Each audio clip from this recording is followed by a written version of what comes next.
Ами да, имаме проблем още от 7 часа сутринта.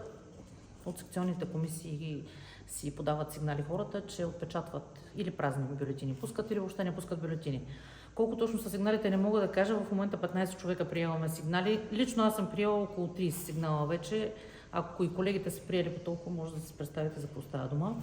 Казват, идва техника, временно се отстранява проблема и след 2-3 гласували отново или нищо не изкарва машината като бюлетина, или пуска празни бележчици оттам. Не казвам бюлетина, защото то не е бюлетина, то не е нищо. Това ще създаде ли проблеми после прочитането на вода? Не, няма да създаде, защото когато започнат да броят, те ще броят бюлетините, които наистина са бюлетини, които са пуснати в съответната избирателна кутия, а това, което не е отчетено и където няма, има съставен протокол. И лицето, ако е пожелало избирателя, е гласувал с хартия на бюлетина, т.е. неговия глас ще бъде отчетен пък при хартияните такива. При продължаващи такива проблеми с машините, има ли вероятност да бъде преустановен машинния вод? Да, предстои. Вече имаме 4 такива протокола, приложение 5, за това, че машините няма да могат да работят. Чакаме още, за да можем да направим заседание и да преустановим машинното гласуване в тези секции. Не са само от град Стара Загора, има от Раднево, от Гълъбово. Просто изчакваме да ни кажат окончателно, че да, няма да работи и да получим съответното приложение като потвърждение. Избирателна активност знаем ли към момента? Ами не мога да ви кажа в момента.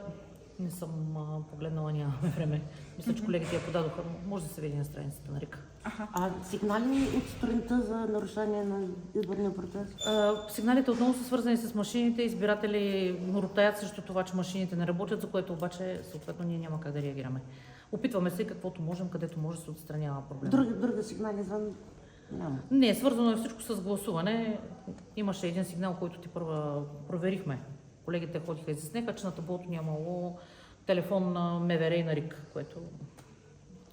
И проблем с секциите, пълнеността, защото в много места в страната се оказа, че проценти от членове на ЦИК не са се явили. При нас имаме ли такива проблеми? Един или двама човека разбрахме, че въобще не са отишли. 4, мисля, че сменихме сутринта.